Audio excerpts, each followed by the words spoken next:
Sit back, relax, and welcome to Reading Hours. Today's book is Moby-Dick by Herman Melville. Please let us know in the comments from where you are watching, or if there is a book you want us to summarize in future. Call me Ishmael. With these simple words, the journey begins. Ishmael, a restless young man drawn to the sea, feels the familiar pull of the ocean once more. Whenever his soul grows weary, whenever the world on land becomes too much to bear, he knows it is time to seek out the vast, open waters. The sea is his escape, his cure for melancholy, and this time his sights are set on a whaling voyage. Unlike his previous excursions as a simple sailor, this journey will take him deeper into the heart of whaling, into the mysterious and dangerous world of those who hunt the great leviathans of the deep. His journey starts in New Bedford, the bustling port town where whalers prepare for voyages that can last years. The streets hum with the energy of sailors, merchants, and wanderers, all connected in some way to the whaling industry. Ishmael finds himself at the Spouter Inn, a rough but well-worn establishment frequented by whalers. There, he encounters the innkeeper, Peter Coffin, an ironic name that unsettles Ishmael as he is given news of his sleeping arrangements. He must share a bed with another boarder, a harpooner. The thought of sharing such close quarters with a stranger unnerves him, and when he catches sight of the man himself, he nearly flees the inn entirely. The harpooner is Queequeg, a tattooed, formidable-looking islander from the South Seas. His face and body are covered in intricate markings, and he carries a harpoon with him as casually as another man might carry a walking stick. To Ishmael's initial horror, Queequeg also keeps a small idol to which he mutters prayers and offers tokens, a ritual that, to Ishmael's Western mind, seems both savage and incomprehensible. But beneath his fierce exterior, Queequeg reveals himself to be gentle, kind, and wise in his own way. Despite their differences, the two form an unlikely friendship, bound by the common thread of life at sea. With their bond solidified, Ishmael and Queequeg set their sights on Nantucket, the true heart of the whaling world. No port is as revered, no place is synonymous with the hunt for the mighty sperm whale. As they journey there, Ishmael learns more about Queequeg's past. The harpooner was once the son of a king in his homeland, destined for a life of royalty. But the call of the sea lured him away, and he willingly chose the path of a whaler, leaving behind his title and people. Ishmael listens with fascination, realizing that Queequeg, though foreign to him in so many ways, is a man of great dignity and depth. Upon reaching Nantucket, the pair begins their search for a whaling vessel. 3 ships are preparing for voyages, but one in particular catches their attention, the Pequod.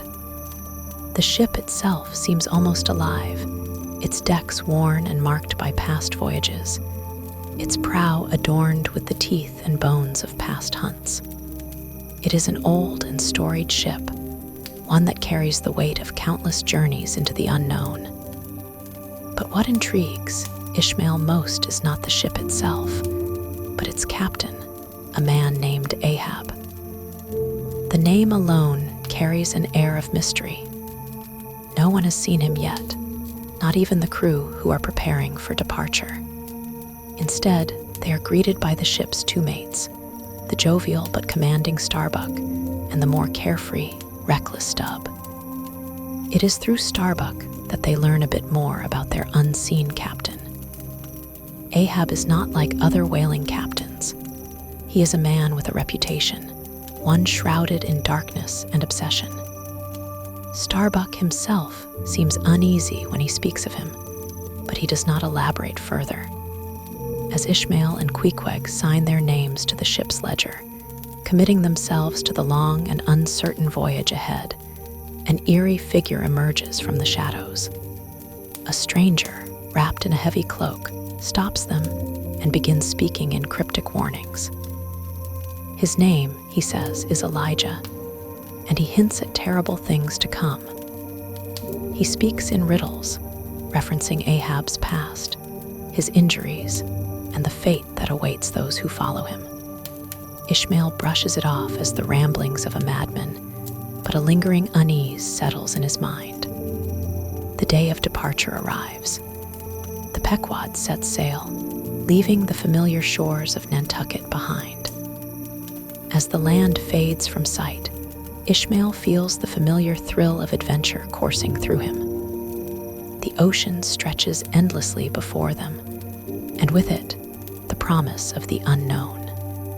Yet, even as the ship embarks, Captain Ahab remains unseen. His presence lingers like a ghost over the deck, an unseen force guiding them towards something none of them fully understand. The crew whispers about him, speculates about the reasons for his absence. Some say he is still recovering from wounds inflicted on a past voyage. Others suggest that he is merely biding his time, waiting for the right moment to reveal himself. Whatever the truth may be, the mystery of Ahab hangs over the Pequod like a storm cloud on the horizon. As the ship ventures farther into the vast expanse of the ocean, Ishmael cannot shake the feeling that he and the rest of the crew have embarked on a journey unlike any other. What lies ahead is not simply a hunt for whales, not merely another whaling expedition. There is something deeper at play, something far more dangerous. And soon, they will come to understand the full weight of the name Ahab and the monstrous obsession that drives him forward. The Pequod sailed steadily into the vast, open sea, its bow cutting through the waves as the land behind them disappeared entirely. Life aboard the ship settled into routine, with each man assigned his tasks and duties. Ishmael found himself adapting quickly, learning the ways of the whaling vessel under the watchful eyes of the experienced crew. Yet, even as he worked among them, the presence of Captain Ahab loomed over the ship like a shadow. He remained unseen, locked away in his quarters, emerging neither to command the men nor to take the air upon the deck. It was a strange thing for a whaling voyage where captains were typically among their crew, ever watchful of the ship's course and condition. His absence stirred quiet murmurs among the men, but no one dared speak openly of it. As days passed, Ishmael observed the ship's officers and their distinct personalities. Starbuck, the chief mate, was a serious and devout man, one who took his duty with a solemn sense of responsibility. He was a practical whaler, a man of reason and caution, who saw the hunt as necessary work rather than a quest for glory. Stubb, the second mate, was of a different nature, carefree, almost reckless, with a constant grin and a pipe never far from his lips. He carried an air of fatalism, laughing in the face of danger, as if the perils of whaling were merely part of some grand joke. Flask, the third mate, was brash and eager, seeing the hunt as a test of strength, a battle between man and beast that he welcomed with enthusiasm. Then there were the harpooners, each as fierce and skilled as the weapons they wielded. Queequeg stood among them, his quiet but formidable presence earning the respect of the crew. Alongside him were Tashtigo, the proud Native American harpooner with sharp eyes and an even sharper aim, and Dagu, the towering African harpooner whose immense strength made him a force to be reckoned with. These were the men upon whom the success of the hunt would depend, the ones who would stand at the prow, harpoons in hand, when the time came to face the great leviathans of the sea. Days turned into weeks, and still, Ahab remained absent. It was as if the ship had no master, moving forward under the guidance of the mates alone. The crew grew restless, their curiosity mounting, but there was nothing to do but wait. Then, at last, one evening, as the sun dipped below the horizon, the door to the captain's quarters opened. Ahab emerged. The men turned to look at him, some openly staring, others stealing glances from the corners of their eyes. He was a man unlike any they had seen before, tall and gaunt, his face weathered by years at sea. But it was not his presence alone that struck them. It was the thing that defined him, the thing that set him apart from all other men. A single leg of whalebone extended from his knee, a pale and unnatural appendage that replaced the flesh and blood he had once possessed. He leaned upon it as he walked, steady but deliberate, each step carrying a sense of determination, of purpose. His gaze swept across the crew, piercing and intense, as if he could see into the very depths of their souls. There was no greeting, no formal address. He simply took his place upon the deck, standing tall against the backdrop of the darkening sky.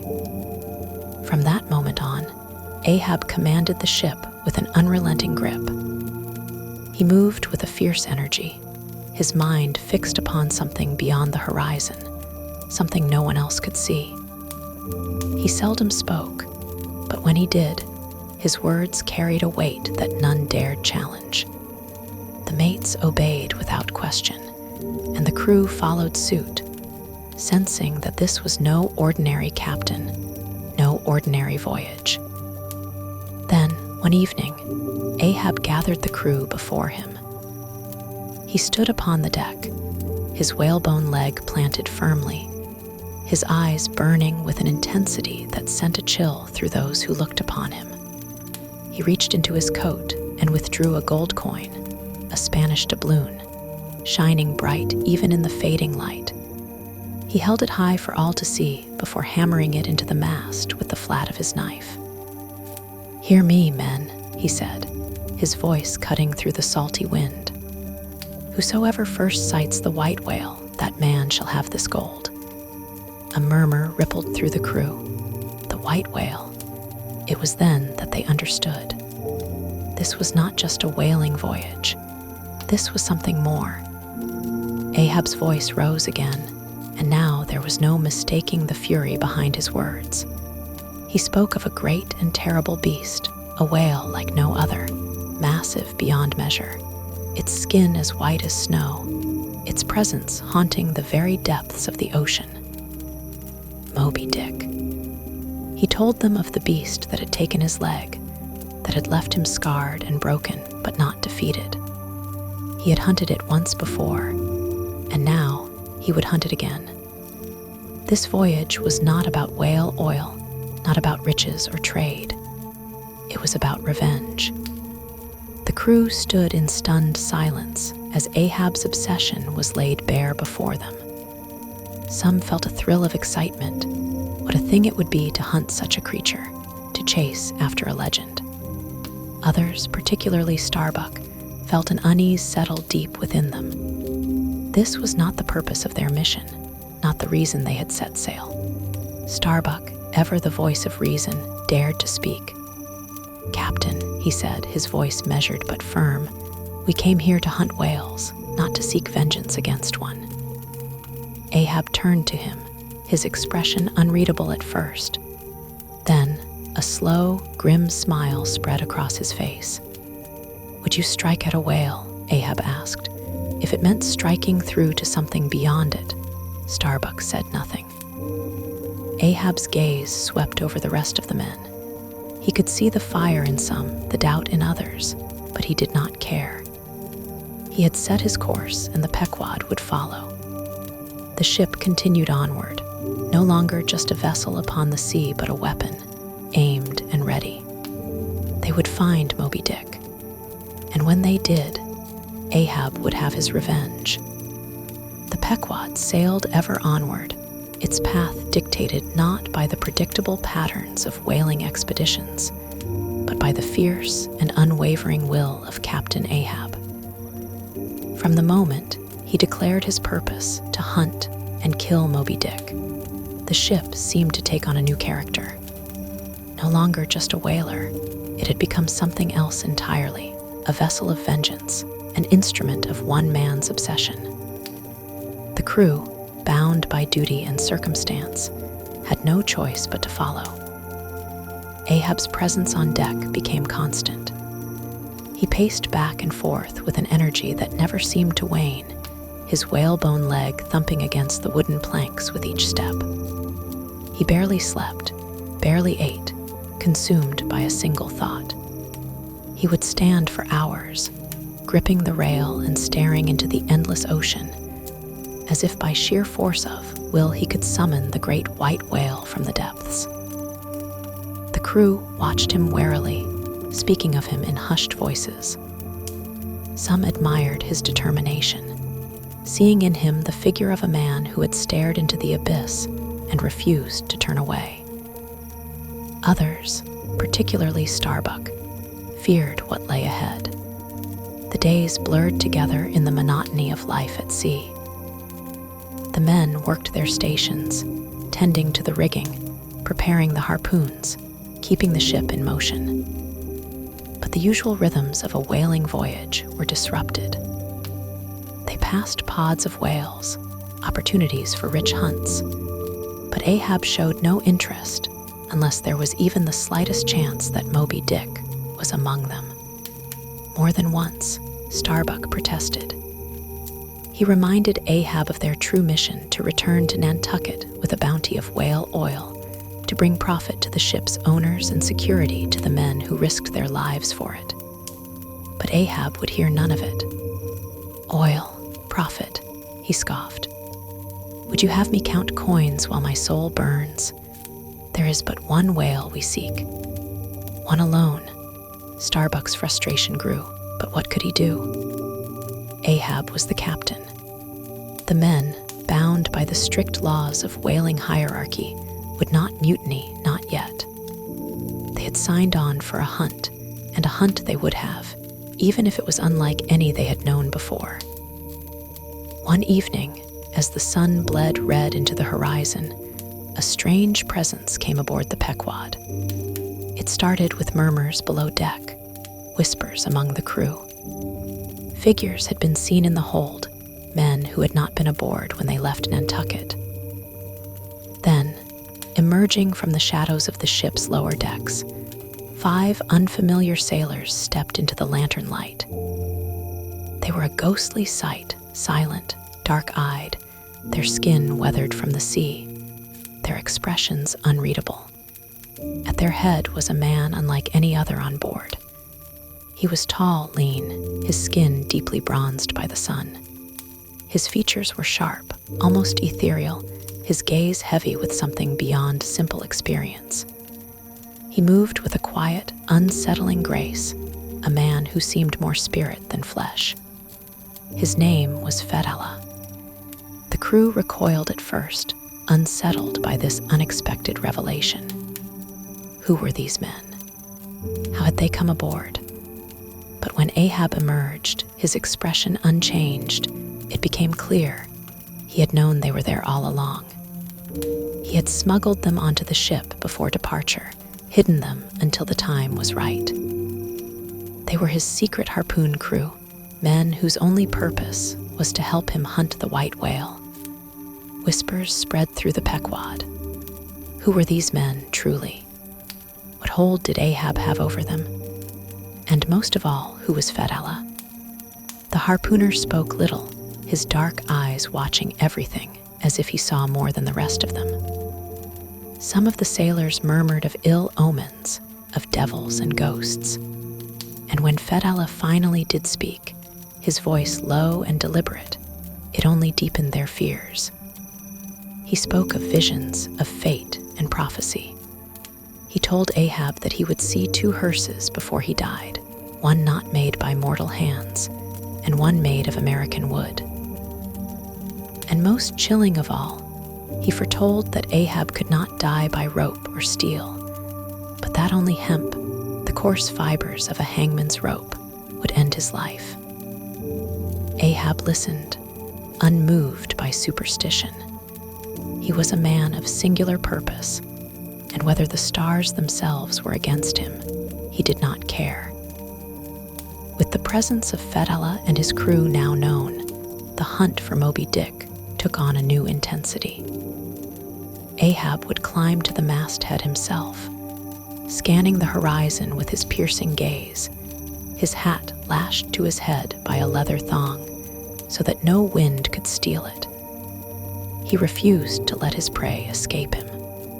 When other whaling ships appeared on the horizon, he ordered the Pequod to approach, not to trade or exchange goods, but to ask a single question. "Hast thou seen the white whale?" Some ships had seen nothing, and Ahab would wave them off impatiently, setting course once more. But others brought rumors, whispers of a pale leviathan spotted far across the waves, a beast of such size and fury that men shuddered to speak of it. Each new piece of information sent Ahab into a frenzy, his obsession deepening, his grip on reason loosening. Even as he pursued his prey, storms raged around them. One night, as the winds howled and lightning split the sky, the Pequod was engulfed in a raging tempest. The masts swayed dangerously, the sails threatening to tear free. And yet, Ahab stood unmoving upon the deck, facing the storm as if daring it to strike him down. At the height of the tempest, something unnatural occurred. The lightning struck the ship's 3 mastheads, and instead of setting them aflame, the electric fire danced along them like eerie, spectral torches. St. Elmo's fire, the sailors called it a sign from the heavens, an omen of doom. The men stared in horror, but Ahab laughed. He raised his harpoon, the weapon he had forged specifically for Moby-Dick, its tip bound in iron and quenched in the blood of whales. Holding it high against the crackling fire, he cried out to the heavens, swearing once more that he would not be stopped, that nothing, not storm, not prophecy, not even God himself, would keep him from his purpose. And in that moment, something shifted among the crew. The storm may have passed, but Ahab's madness was now laid bare for all to see. Starbuck, standing nearby, gripped the hilt of his knife. For the first time, he wondered, should he act? Should he put an end to this madness before it was too late? The thought passed as quickly as it came, but the seed had been planted. The Pequod sailed on, its course set, its fate bound to the will of a man who could not be swayed. The hunt for Moby-Dick continued, and with each passing day, the men could feel it drawing closer, not just the whale, but the inevitable, inescapable reckoning that awaited them all. The Pequod sailed deeper into the endless expanse of the Pacific, the ocean stretching out in all directions like a vast and merciless wilderness. The crew toiled under the unrelenting sun, their bodies hardened by labor, their minds shaped by the rhythm of the hunt. Yet the usual whaling patterns had long since been abandoned. Ahab's obsession with Moby-Dick had twisted their voyage into something unnatural, something beyond the ordinary pursuit of profit. The men whispered among themselves, their unease growing with each passing day. But Ahab paid them no mind. He stood at the helm for hours, his whalebone leg planted firmly against the deck, his eyes locked on the horizon. He asked nothing of the crew but obedience, and so long as the ship sailed toward his prey, he seemed to care little for the concerns of those beneath him. His authority was absolute, and even the murmurs of dissent could not break through his iron will. The first true confrontation came one morning when the Pequod sighted another whaling ship, the Jeroboam. The wind was favorable, and the two vessels came close enough for the captains to exchange words. The Jeroboam's crew, however, seemed shaken, their expressions dark with fear. Their captain, Mayhew, stood at the rail, hesitant to come too close. He warned Ahab of what lay ahead. "We have seen the white whale," he said, his voice heavy with dread. "We have pursued him, and we have paid the price." The tale that followed sent shivers through the crew of the Pequod. The Jeroboam had indeed encountered Moby-Dick, but their attack had gone terribly wrong. The beast had struck their boats with unnatural fury, shattering them like twigs. One of their men, a fanatic named Gabriel, now ranted of divine punishment, claiming the whale was an agent of God's wrath, a holy terror sent to test mankind. Gabriel himself stepped forward, his eyes wild, his voice rising in prophetic warning. "Turn back," he shouted. "You seek death, Ahab. The white whale is not for mortal men to slay." Ahab scoffed at the warning, unmoved by talk of omens and divine vengeance. "I do not hunt gods," he replied. "I hunt the thing that maimed me." With that, he turned from the Jeroboam, ordering the Pequod to sail on, leaving the haunted ship behind. But the warning lingered in the air, unspoken but not forgotten. Some of the Pequod's crew glanced at one another, uneasy. Even Starbuck, ever practical, could not shake the feeling that they were pressing into something beyond human reason. Days passed, and still, the ocean stretched empty before them. Ahab grew ever more restless, his pacing on deck more frantic, his grip on sanity seeming to slip with each sunrise. His obsession had become so consuming that even his dreams seemed to betray him. Fedallah, always lurking in the shadows, spoke to him in hushed tones, his eerie presence adding to the ship's growing sense of dread. One night, as the men tried to find solace in sleep, Ahab awoke with a start. A terrible dream had seized him, visions of the white whale, of blood and thunder, of his own fate intertwined with that of the beast. He stormed onto the deck, calling out into the dark sea, as if challenging Moby-Dick to rise from the depths. Starbuck, hearing the commotion, emerged from below, his patience wearing thin. "Captain," he said, stepping forward, "this madness will be the death of us. We chase a shadow while whales swim past us every day. The men are weary. They fear the thing you seek." Ahab turned slowly, his eyes burning in the dim lantern light. "Fear," he repeated, his voice quiet but filled with menace.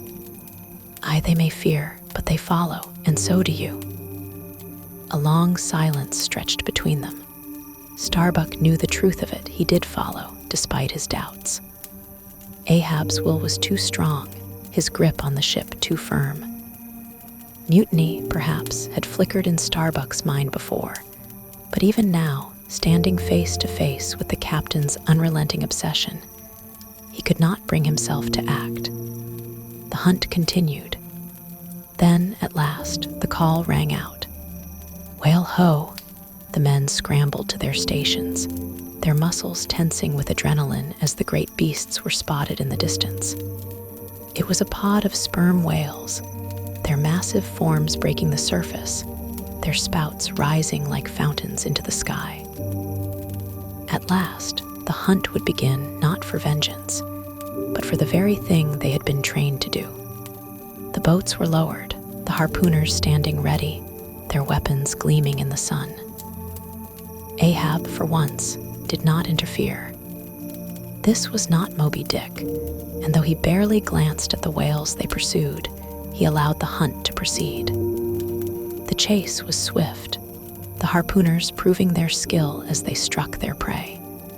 The great bodies convulsed in the water, the life draining from them as the boats circled, securing their kill. But then, something went terribly wrong. Tashtego, the fierce Native American harpooner, had struck a mighty bull whale, but as the beast thrashed in its death throes, its great tail came crashing down upon the boat. The vessel splintered into pieces, and Tashtego was thrown into the sea, vanishing beneath the waves. The crew shouted in alarm. Men scrambled to rescue him, searching the churning water for any sign of him. Queequeg, his instincts sharpened by years at sea, did not hesitate. He dove in after his crewmate, disappearing into the depths. For a terrible moment, there was nothing. Then, at last, Queequeg surfaced, dragging Tashtego's unconscious form with him. The men hauled them both aboard, gasping for breath. Tashtego was alive, but shaken, his brush with death a reminder of how perilous their work truly was. Ahab watched it all from the deck of the Pequod, silent. There was no relief in his eyes, no concern for the lives of his men. His thoughts were elsewhere, always elsewhere. He saw only the future, the final confrontation he longed for. The whales they had captured meant nothing to him. That night, as the crew celebrated their successful hunt, Ahab remained apart. He stood at the prow of the ship, staring into the black abyss of the ocean, his mind already leagues away. He did not care for ordinary whales. He did not care for oil for profit, for the lives of the men he commanded. He cared only for Moby-Dick, and the white whale was waiting. The Pequod sailed onward, deeper into the Pacific, following an invisible path that only Ahab seemed to see. The men busied themselves with the grueling work of rendering the whales they had slain. The air thick with the acrid smell of boiling blubber. Smoke curled from the great try-pots where the whale oil was purified, the flames flickering ominously in the dim light of evening. The ship itself took on the look of some floating inferno, its decks stained with oil and blood, its crew grim-faced and exhausted. Yet even amid this demanding labor, the men could not shake the growing weight of unease that clung to the vessel like a curse. Ahab, as always, remained apart, his presence both feared and respected. His obsession with Moby-Dick had grown into something beyond madness. It had become his very being. He rarely spoke, and when he did, his words were terse, his mind lost in contemplation of his nemesis. Only one figure seemed to remain ever at his side, Fedallah, the shadowy Parsi, whose very existence unsettled the crew. No one knew where he slept, or if he slept at all. He moved like a specter through the ship, his piercing eyes always fixed on the horizon, as if searching for an omen only he could recognize. Starbuck, ever the voice of reason, could hold his tongue no longer. He found Ahab alone on the quarterdeck, staring out over the waves, lost in thought. The first mate hesitated only briefly before stepping forward. "Captain," he said, his voice carefully measured, "we have oil enough to fill every cask in the hold. We could turn back now, return home as rich men." Ahab did not turn. His gaze remained fixed on the endless stretch of ocean before them. "Home," he echoed. "What home does a man like me have, Starbuck?" Starbuck took a slow breath, steadying himself. "Your wife, your child, do they mean nothing to you?" For the first time, Ahab's expression flickered, a ghost of something human crossing his face, but it was gone as quickly as it had appeared. "They are behind me," he murmured. "The white whale is before me." Starbuck's patience frayed. "You would throw away your life and ours for a beast." At that, Ahab finally turned, his gaze burning with something terrible. "Would you have me abandon my purpose? Would you have me submit to the will of that accursed thing? "I have sworn my vengeance, Starbuck. I will not break my vow." Starbuck could see there was no reasoning with him. The captain was lost to his obsession. With a heavy heart, he stepped away, retreating to the lower decks, where the crew sat in restless silence. Below, the men spoke in hushed tones, their eyes darting toward the ceiling as though afraid Ahab might hear them even through the thick wooden planks. The recent whaling had been a welcome distraction, a return to the work they understood. But it was clear now that this voyage was no ordinary hunt. It was a pilgrimage into madness, led by a man who would not stop until he had either killed the white whale or been destroyed by it. Queequeg, usually indifferent to the concerns of others, listened to their mutterings with quiet interest. His friend Ishmael had taken to watching Ahab, observing the man with the curiosity of one who studies something both fascinating and terrible. He did not speak often, but when he did, it was with the weight of understanding. "He is not like other men," Ishmael finally said, his voice low. "He is more and less than human. He belongs to the sea, and it will claim him in the end." A strange incident soon unsettled the ship further. As the crew worked one morning, a cry rang out from high in the rigging. "A shadow in the water!" All eyes turned to the waves below. At first, there was nothing but the endless blue. Then, a dark shape slid beneath the surface, vast and indistinct. A tension gripped the crew, their breath caught in their throats. Some muttered prayers, others gripped their knives. But the shape did not rise. It moved beneath them like an unspoken threat, vanishing into the depths. Ahab, upon hearing of it, only smiled. "He is close," he murmured, his fingers tightening around his whalebone leg. Closer than ever. That night, a storm rolled in, sudden and violent. The sea churned, waves crashing against the hull with the fury of a living thing. The men scrambled to secure the sails, rain lashing against their faces, lightning splitting the sky with blinding flashes.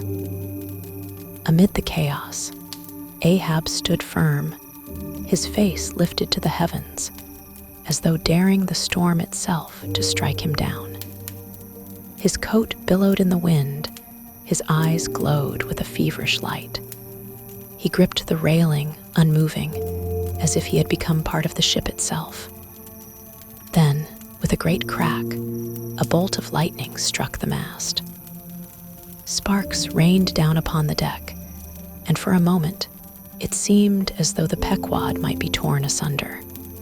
The men fell to their knees, some crying out in fear. But Ahab only laughed, his voice rising above the storm. "Strike me down if you will, old gods," he roared. "I am beyond your reach now." Starbuck, drenched and furious, seized Ahab by the arm. "This is madness, Captain. The ship will not survive your wrath." But Ahab only turned to him, his expression almost serene. "It is not my wrath you should fear, Starbuck," he said. "It is his." And with that, he turned away, leaving Starbuck standing in the rain, his mind filled with dread. The storm passed, but the unease remained. When the morning came, the men emerged to find the sea eerily calm, as if the ocean itself had paused to take a breath. There was something unnatural about the silence, something that sent a chill down their spines. Then, the lookouts spotted sails on the horizon. Another whaling ship, the Bachelor, approached, its decks filled with laughing, jubilant men. Their voyage had been a success. They had hunted their fill and were returning home with full casks and light hearts. They called out to the Pequod, offering drink, offering stories, offering the simple warmth of human company. But Ahab would have none of it. "We seek no company," he declared. only the whale. The men of the Bachelor exchanged uneasy glances, but did not press the matter. They bid farewell to the Pequod, their ship sailing toward home while the Pequod pressed on toward doom. As the last of their laughter faded into the distance, the Pequod's crew stood in silence, watching them go. Ahab said nothing, but deep in his heart, he knew. The time was drawing near. As the Pequod continued its relentless journey across the Pacific, the days passed in an eerie rhythm. The crew, worn by toil and the weight of Ahab's obsession, had fallen into a silence that was almost ritualistic. The ship itself had taken on the feeling of a haunted vessel, its decks slick with oil and sea spray, its crew half mad with exhaustion and uncertainty. There was no turning back now. They were bound to Ahab's course, drawn forward by his will alone. Ishmael, ever the observer, noted the transformation in his fellow sailors. The laughter that once rang through the decks had faded. Even the songs of the harpooners had grown quiet. Starbuck, the lone voice of reason, had long since stopped trying to persuade Ahab. The captain's madness was too great, his will unshakable. One evening, a new tension gripped the ship as the Pequod encountered another whaling vessel, the Rachel. Her captain, a desperate-looking man named Gardner, hailed Ahab from across the water. His face was lined with anguish, his voice hoarse as he pleaded for help. "My son is out there," Gardner called. "A small whaleboat lost in the hunt. We've been searching for hours. I beg you, help us find him." The air was thick with expectation. The Pequod's men watched Ahab closely, hoping, perhaps, that this moment of human suffering might stir something within him. But Ahab's heart was long since sealed. "Have you seen the white whale?" he asked. Gardner faltered, caught off guard by the question. "No, but then I have no time for lost children," Ahab said coldly. The crew of the Rachel watched in stunned silence as the Pequod sailed away, leaving them behind. Gardner's desperate cries faded into the wind. Starbuck stood on the deck, his jaw clenched in quiet fury, but he said nothing. There was nothing left to say. The encounter haunted the men of the Pequod, but Ahab paid no mind.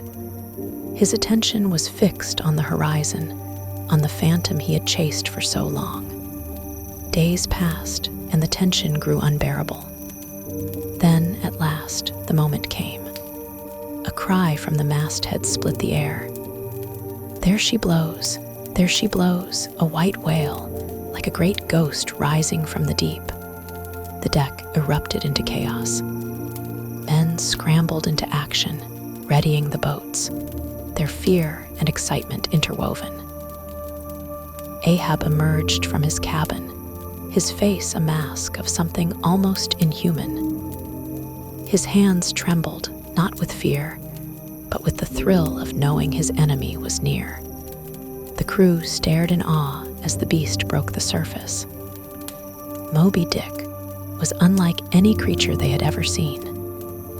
He was massive, his white body scarred with the marks of countless battles. His great tail rose, crashing into the sea with a force that sent waves surging toward the Pequod. His small, cruel eyes burned with something ancient and unknowable. Ahab stood at the bow, his breath shallow, his whole body shaking. "There he is," he whispered, almost reverently. "The damned whale that took my leg, the demon that haunts me." The first chase began. The whaleboats were lowered, their harpooners gripping their weapons with white-knuckled hands. Ahab himself took the lead, his whaleboat cutting through the waves as if driven by fate itself.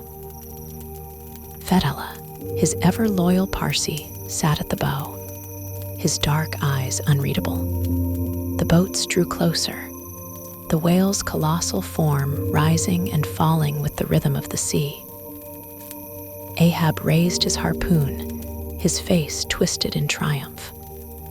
"From hell's heart, I stab at thee," he hurled the weapon, but Moby-Dick was faster. With a sudden, terrible motion, the whale turned, smashing Ahab's boat into splinters with a single swipe of his tail. Men were flung into the churning water, their cries lost to the storm of foam and waves. Ahab clung to a broken piece of wood, his body battered but his spirit unbroken. The whale was gone, but he would return. The chase was not over. It had only begun.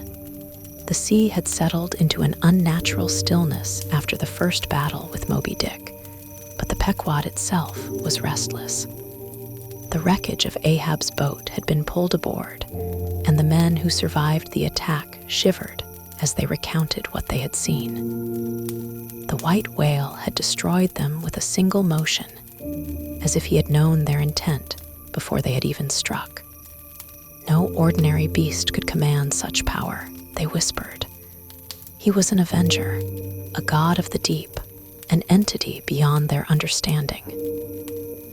Ahab, battered but unshaken, stood on the deck, his ruined boat at his feet. He stared at the horizon where Moby-Dick had vanished, his face twisted in something between rage and ecstasy. He had faced his enemy, but the final blow had not yet been struck. That night, while the men lay in their hammocks, their minds restless with dreams of the white whale, Ahab remained awake. He ran his fingers over his whalebone leg as if it were a talisman, a reminder of the wound that had cursed him. He spoke to himself in whispers, his thoughts known only to the wind. At dawn, the lookout shouted again. "There she blows again," Moby-Dick had returned. The men had no time to think, no time to wonder whether they should run or fight. Ahab's orders came like a whip crack, and the whaleboats were lowered once more. The men rowed forward, their fear drowned by their captain's madness. This time, the white whale did not flee. He turned toward them, rising from the deep like an avenging specter. His enormous body cut through the water, and his great head, marked with the scars of 1,000 battles, plowed through the waves.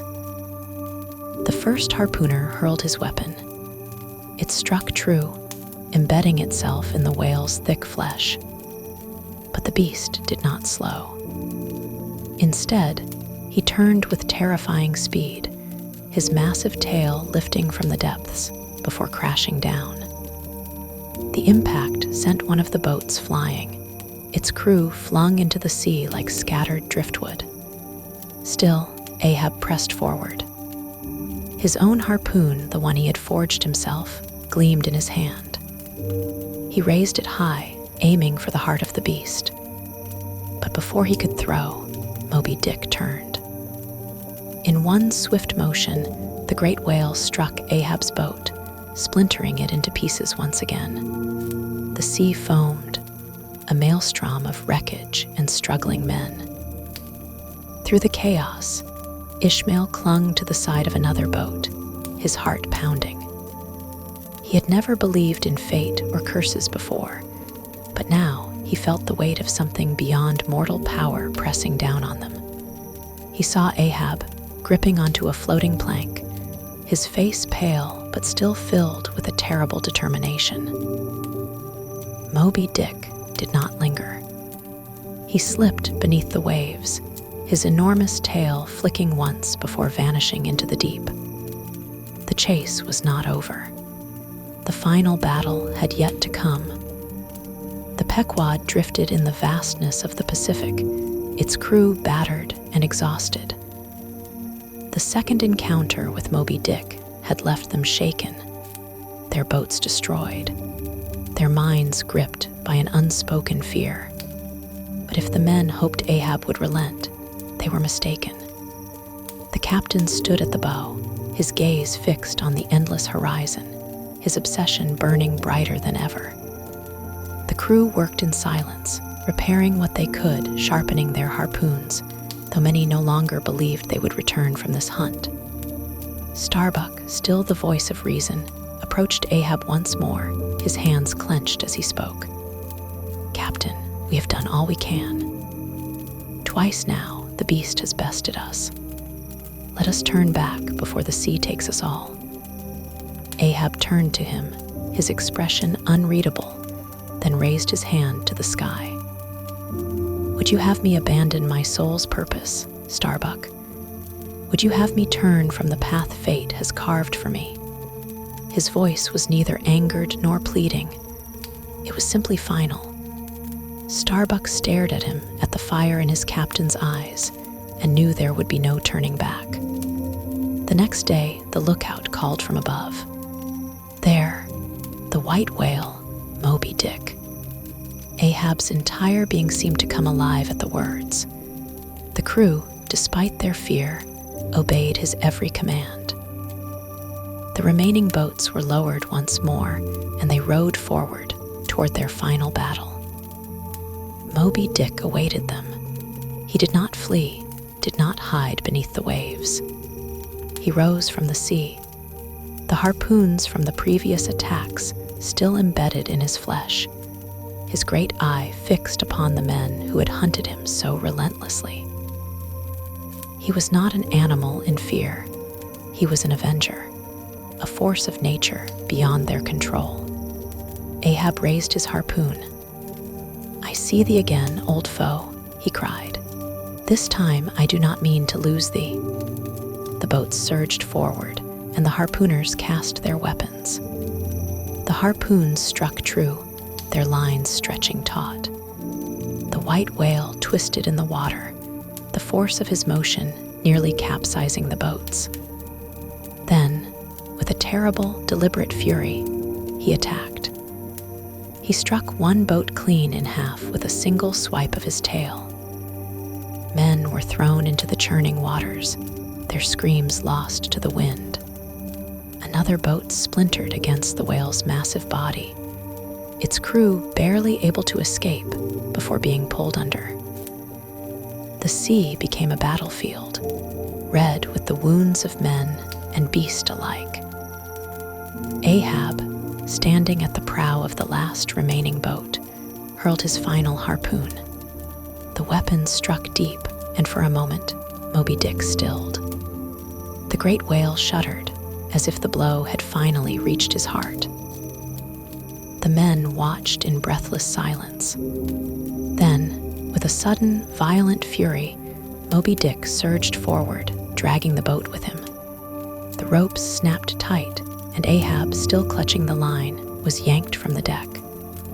The ocean swallowed him whole, the last sight of him a flash of his whalebone leg as he was pulled beneath the waves. The men left in the water watched, stunned as the sea quieted. The white whale, his vengeance complete, disappeared into the depths. The Pequod, its master lost, drifted helplessly on the horizon. The chase was over, but the sea was not done with them yet. The men of the Pequod, scattered across the wreckage of their ruined boats, were left adrift in the vast, indifferent ocean. The water churned with the aftermath of the battle, thick with foam and the debris of splintered wood. Moby-Dick had vanished, taking Ahab with him, but his vengeance was not yet complete. Back on the Pequod, those who had remained aboard watched the sea in silence. The ship, now leaderless, drifted like a ghost upon the waves. Starbuck stood at the rail, his face pale and hollow, his worst fears realized. The captain was gone. The hunt was over. But something deeper, something more terrifying, lingered in the air. Fate had not finished its work. The sky darkened as a great wind began to rise, a storm gathering on the horizon. The sea, moments ago eerily still, began to heave with the coming tempest. The crew scrambled, shouting commands, trying to regain control of the ship. But the Pequod no longer belonged to them. It was as if the vessel itself had been claimed by the same force that had taken Ahab. As the storm struck, the ocean roared to life. The ship groaned under the force of the waves, its masts swaying, its rigging snapping like the strings of a broken harp. The men fought desperately to hold their course, but it was no use. The sea had chosen their fate. Then, from the depths, the white whale rose once more. Moby-Dick, wounded but unbroken, came charging toward the ship, his massive head splitting the water like an unstoppable force. The crew barely had time to cry out before the whale struck. The impact was thunderous. The Pequod shuddered as if it had been dealt a fatal wound. Wood splintered, the deck cracked, and water poured in through the shattered hull. The men scrambled, panic consuming them. Some leaped into the sea, others clung to the ship, but it was hopeless. The Pequod was doomed. The great vessel, which had sailed so far in pursuit of its mad captain's vengeance, began to sink beneath the waves. Starbuck, still gripping the rail, turned his face skyward as the ship was swallowed by the ocean. The water rushed up around him, dragging him down, consuming him as surely as it had Ahab. The crew, one by one, disappeared into the deep. Their cries faded, lost beneath the roar of the storm and the merciless sea. And then there was silence. The Pequod was gone. The ocean stretched empty and endless, as if the ship and its men had never existed at all. The hunt for Moby-Dick had ended in destruction, just as it was always meant to. But fate had spared one. In the aftermath of the Pequod's destruction, the sea lay quiet once more. The great storm had passed, leaving only wreckage in its wake. There were no survivors, no men left to tell the tale, except for one. Ishmael, the lone remnant of Ahab's doomed voyage, clung to a floating coffin, the very one Queequeg had once fashioned for himself in a moment of superstition. The irony was not lost on Ishmael. It had been meant for death, but now it was the only thing keeping him alive. For hours, he drifted alone, the silence of the vast ocean pressing in on him. There was no sign of the Pequod, no trace of Ahab, Starbuck, or any of the men who had once shared his journey.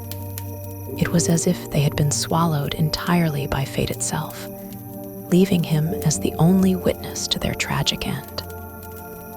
The endless blue stretched in every direction, and Ishmael, left to his own thoughts, wondered if this was to be his final fate, to drift alone until the sea claimed him too. But fate was not yet done with him. After a day and a night adrift, salvation arrived in the form of the Rachel, the whaling ship that had crossed paths with the Pequod days before. The Rachel, still searching for its lost whaleboat and its missing men, spotted Ishmael floating in the open sea. They pulled him aboard, unaware that he was the only soul left from the Pequod. The ship had been destroyed, its captain and crew lost, and only Ishmael remained to carry the story forward.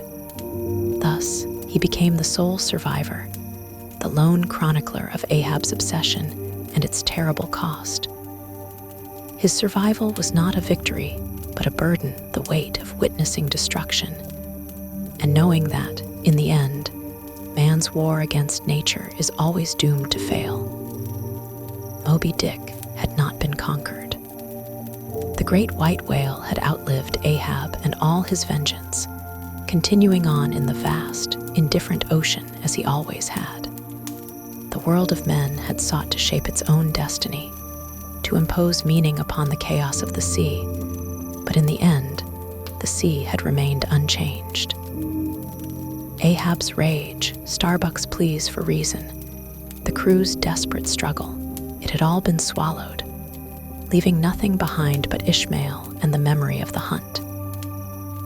The key takeaways of the tale are as deep and unfathomable as the ocean itself. Moby-Dick is not simply a story of whaling, but a meditation on obsession, fate, and the limits of human ambition. Ahab, consumed by his singular goal, represents the dangers of unchecked vengeance, of a man so blinded by his own purpose that he drags everyone around him into destruction. His pursuit of Moby-Dick was never truly about the whale. It was about his refusal to accept his own powerlessness against the forces of nature and destiny. Ishmael, on the other hand, survives because he does not share in Ahab's madness. He is an observer, one who does not try to command the ocean, but instead seeks to understand it. In the end, he is not victorious, nor is he a hero in the traditional sense. He is simply a man who lived to tell the tale. The novel also explores the smallness of man against the vast, uncaring universe. The sea is endless, eternal, and indifferent to human struggles. Ahab believed he could bend it to his will, that he could impose his own meaning upon it. But the sea does not yield. It does not answer to the desires of men. It simply is. In the final lines of the book, Ishmael reflects on his fate with solemn acceptance. "And I only am escaped alone to tell thee." With these words, Melville leaves us with the chilling realization that in the grand scheme of existence, mankind's battles, whether against nature, fate, or ourselves, often end in silence, swallowed by forces far greater than we can comprehend. Thus, the tale of Moby-Dick does not end with triumph or resolution, but with a single survivor drifting upon the sea, left to carry the weight of a story that will haunt him forever.